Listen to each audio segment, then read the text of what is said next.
এই দেশে এমন জায়গা আছে যেখানে সূর্য অস্ত যায় না, আবার এমন জায়গাও আছে যেখানে সূর্য উঠতেই চায় না। আর আশ্চর্যের কথা, এই দেশের কারাগারগুলো অনেক সময় খালি পড়ে থাকে। এই দেশটি নরওয়ে। কেমন দেশ নরওয়ে? ইউরোপের মানচিত্রে নরওয়ে যেন এক লম্বা ভাঙ্গাচোরা রেখা, উত্তর থেকে দক্ষিণে টেনে রাখা। পশ্চিমে আটলান্টিকের ঠান্ডা ঢেউ, ভেতরে তীক্ষ্ণ পাহাড়, গভীর ফিওর্ড আর বরফে মোড়া উপত্যকা। দেশটির আয়তন 3,85,203 বর্গ কিলোমিটার। নরওয়ে কোনো সমতল দেশ নয়। এখানে ভূমি খাড়া, রাস্তা বাঁকানো, আর প্রকৃতি প্রতিনিয়ত মানুষকে মনে করিয়ে দেয় এখানে শেষ কথা মানুষের নয়। এই দেশটি স্ক্যান্ডিনেভিয়ার অংশ। সুইডেন, ফিনল্যান্ড ও রাশিয়ার সঙ্গে স্থলসীমান্ত থাকলেও নরওয়ের আসল পরিচয় গড়ে উঠেছে সমুদ্র ঘিরে। হাজার হাজার কিলোমিটার দীর্ঘ উপকূল আর গভীর ফিওর্ড নরওয়ের ভূগোলকে শুধু সুন্দর নয়, জটিলও করে তুলেছে। অনেক গ্রাম আছে যেখানে পৌঁছাতে এখনও নৌকায় ভরসা। 2025 সালের হিসেবে এই দেশের জনসংখ্যা প্রায় 5.5 মিলিয়ন। এই কম জনসংখ্যার বিপরীতে আছে বিশাল প্রাকৃতিক সম্পদ ও খোলা জায়গা। ফলে এখানে শহর আর প্রকৃতির মধ্যে দূরত্ব কম। রাজধানী অসলো আধুনিক, পরিচ্ছন্ন, প্রযুক্তি নির্ভর, কিন্তু শহর পেরোলেই পাহাড়, বন আর নীরবতা। অর্থনীতিতে নরওয়ে বিশ্বের ধনী দেশগুলোর একটি। তেল ও গ্যাস তাদের অর্থনীতির ভিত্তি হলেও এই সম্পদ তারা একা খরচ করে না, ভবিষ্যতের জন্য সঞ্চয় করে। পাশাপাশি জলবিদ্যুৎ, মৎস্য ও সবুজ প্রযুক্তিতে বিনিয়োগ নরওয়ের দীর্ঘমেয়াদী ভাবনার পরিচয় দেয়।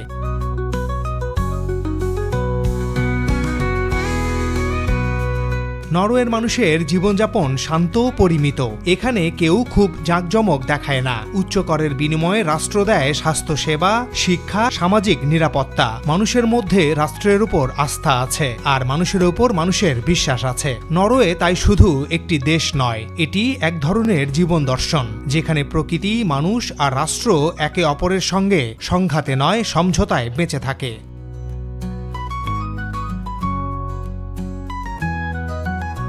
যে দেশে সূর্য ডোবে না, ডুবলে ওঠে না। নরওয়েতে এমন একটি সময় আসে যখন রাত বলে কিছু থাকে না। ঘড়ির কাঁটা মধ্যরাত ছুঁয়ে ফেলে, কিন্তু আকাশ অন্ধকার হয় না। সূর্য দিগন্তের কাছাকাছি ঘুরে ফিরে আবার উপরে উঠে আসে। এই অদ্ভুত ঘটনাকে বলা হয় মিডনাইট সান বা মধ্যরাতের সূর্য।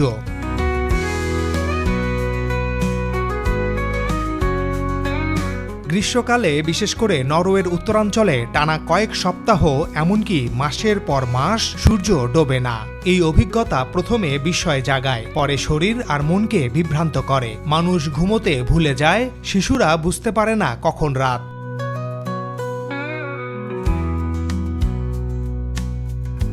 কিন্তু এই গল্পের আরেকটি দিক আছে। যখন সূর্য ডোবে তখন আর সহজে ওঠে না। শীতকালে নরওয়ের উত্তরাংশে আসে পোলার নাইট। দিনের পর দিন, কখনো সপ্তাহের পর সপ্তাহ সূর্যের দেখা মেলে না। আকাশ থাকে ধূসর বা নীলচে। আলো আসে কেবল তুষারের প্রতিফলন আর কৃত্রিম বাতি থেকে।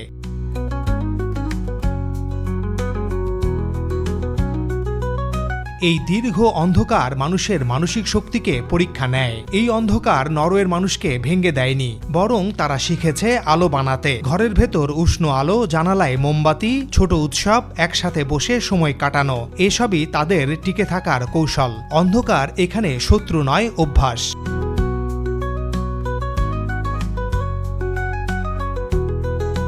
এই চরম আলো আর চরম অন্ধকার নরওয়ের মানুষকে বাস্তববাদী করেছে। তারা জানে সবকিছু স্থায়ী নয়। আলো যেমন চিরকাল থাকবে না, অন্ধকারও তেমনি। যে দেশে কারাগার খালি পড়ে থাকে।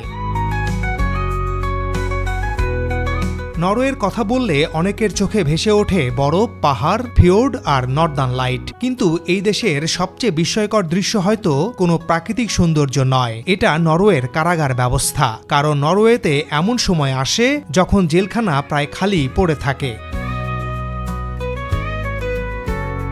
শুনতে অবিশ্বাস্য লাগলেও নরওয়ে অপরাধকে শাস্তির চোখে নয়, মানুষের ব্যর্থতা হিসেবে দেখে। তাদের ধারণা খুব সহজ, একজন মানুষ অপরাধ করেছে মানে সে সমাজে কোথাও ব্যর্থ হয়েছে, আর সমাজ যদি তাকে আবার ঠিকভাবে গড়ে তুলতে পারে তাহলে সেই মানুষ আর অপরাধ করবে না। নরওয়ের কারাগারগুলো তাই ভয় দেখানোর জায়গা নয়। সেখানে নেই লোহার শিকল, নেই অন্ধকার সেল, নেই চিৎকার, বরং আছে খোলা আলো, জানালা, ছোট্ট রান্নাঘর, পড়াশোনার সুযোগ, কাজ শেখার ব্যবস্থা।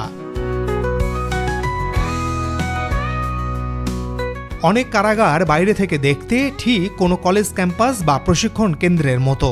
এখানে বন্দীদের বলা হয় ইনমেট নয়, বলা হয় রেসিডেন্ট, অর্থাৎ সাময়িক বাসিন্দা। কারণ রাষ্ট্র মনে করে এরা সমাজেরই অংশ, ভুল করেছে কিন্তু বাতিল হয়ে যায়নি।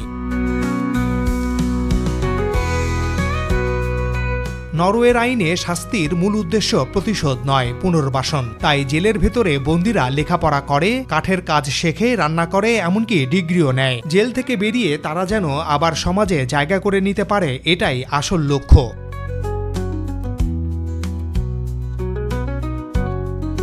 এই ব্যবস্থার ফল ভয়ঙ্করভাবে আলাদা। নরওয়েতে অপরাধ করে আবার অপরাধে জড়ানোর হার পৃথিবীর সবচেয়ে কমগুলোর একটি। একবার জেল থেকে বের হলে অধিকাংশ মানুষ আর ফিরে আসে না, ফলে নতুন করে বন্দী বাড়ে না, পুরনো কারাগার ফাঁকা হতে থাকে। কখনো কখনো নরওয়েকে অন্য দেশ থেকে বন্দী আমদানি করার কথাও ভাবতে হয়েছে, কারণ জেলখানা চালু রাখতে মানুষই নেই।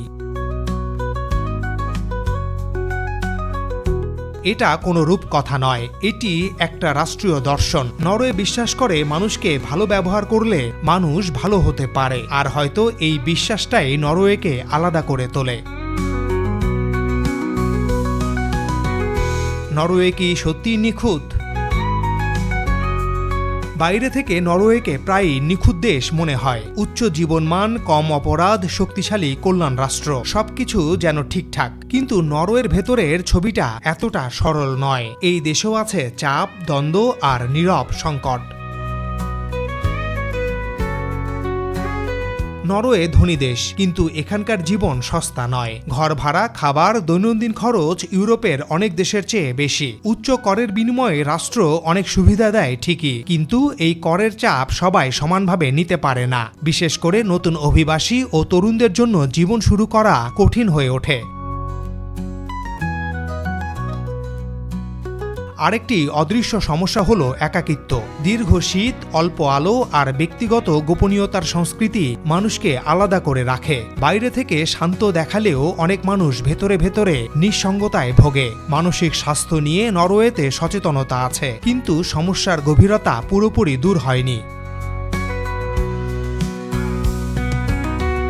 নরওয়ে সমতার কথা বলে, কিন্তু বাস্তবে সামাজিক দূরত্ব এখনও আছে। শহর আর গ্রামের ব্যবধান, স্থানীয় আর অভিবাসীর মধ্যে অদৃশ্য দেয়াল, প্রজন্মগত ফাঁক, এসব নিখুঁত ছবিতে ধরা পড়ে না। সবচেয়ে বড় প্রশ্ন আসে ভবিষ্যৎ নিয়ে। নরওয়ের সমৃদ্ধি অনেকটাই তেল ও গ্যাস নির্ভর। জলবায়ু পরিবর্তনের যুগে এই নির্ভরতা কতটা টেকসই, সে প্রশ্ন নরওয়েও এড়িয়ে যেতে পারে না। নরওয়ে নিখুঁত নয়, কিন্তু পার্থক্যটা এখানে। এই দেশ নিজের দুর্বলতাগুলো লুকোয় না, সমাধান খোঁজার চেষ্টাটাই তাদের সবচেয়ে বড় শক্তি। নরওয়ের মতো আরও দেশ।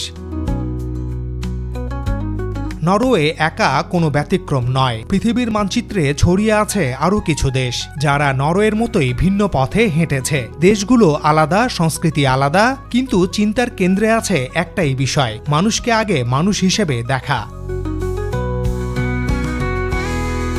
নরওয়ের প্রতিবেশী ফিনল্যান্ড সেই তালিকার প্রথমেই আসে। বছরের বড় একটা সময় সেখানে আলো কম, শীত দীর্ঘ, তবু ফিনল্যান্ড বারবার বিশ্বের সবচেয়ে সুখী দেশের তালিকায় উঠে আসে।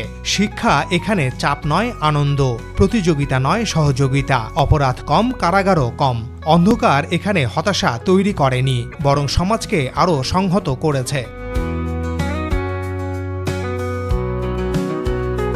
এরপর আছে ডেনমার্ক। উচ্চ কর, কিন্তু তার বিনিময়ে রাষ্ট্র দেয় নিরাপত্তা, স্বাস্থ্য, শিক্ষা, বেকার ভাতা, সবই জীবনের স্বাভাবিক অংশ। ডেনমার্কের মানুষ রাষ্ট্রকে ভয় পায় না, রাষ্ট্র মানুষকে সন্দেহ করে না। এই পারস্পরিক আস্থাই তাদের সমাজকে স্থিতিশীল রেখেছে। সুইডেন আরেকটি উদাহরণ। এখানে অপরাধ হলে প্রথম প্রশ্ন করা হয় কেন এই মানুষটি অপরাধে জড়ালো। শাস্তির চেয়ে সমাধানকে গুরুত্ব দেওয়া হয় বেশি। কারাগারগুলো পুনর্বাসন কেন্দ্রের মতো। সমাজ বিশ্বাস করে মানুষ বদলাতে পারে। আর আছে আইসল্যান্ড। ছোট দেশ, অল্প মানুষ, কিন্তু সামাজিক বন্ধন গভীর। এখানে সেনাবাহিনী নেই, বড় জেলখানাও নেই। রাষ্ট্র চলে মানুষের সম্মতিতে, ভয় দেখিয়ে নয়। এই দেশগুলোকে একসাথে বলা হয় নর্ডিক মডেল। তাদের রহস্য কোনো জাদু নয়, রহস্য হলো দীর্ঘমেয়াদী চিন্তা, কম দুর্নীতি আর মানুষের ওপর বিশ্বাস। নরওয়ে আমাদের শেখায় ভালো দেশ মানে নিখুঁত দেশ নয়। ভালো দেশ মানে এমন এক জায়গা যেখানে মানুষকে ভাঙার আগে বোঝার চেষ্টা করা হয়। আর পৃথিবীতে সেই চেষ্টা করেছে খুব অল্প কিছু দেশ। এই দেশগুলো স্বর্গ নয়। তাদের শীত আছে, অন্ধকার আছে, একাকিত্ব আছে, কিন্তু তারা জানে মানুষকে বাঁচাতে হলে আগে মানুষ হিসেবে সম্মান দিতে হয়। আজ এই পর্যন্তই। আবারও দেখা হবে জানা অজানা ঘটনা, স্থান ও দেশ নিয়ে। সাবস্ক্রাইব করে সাথে থাকার অনুরোধ জানাই।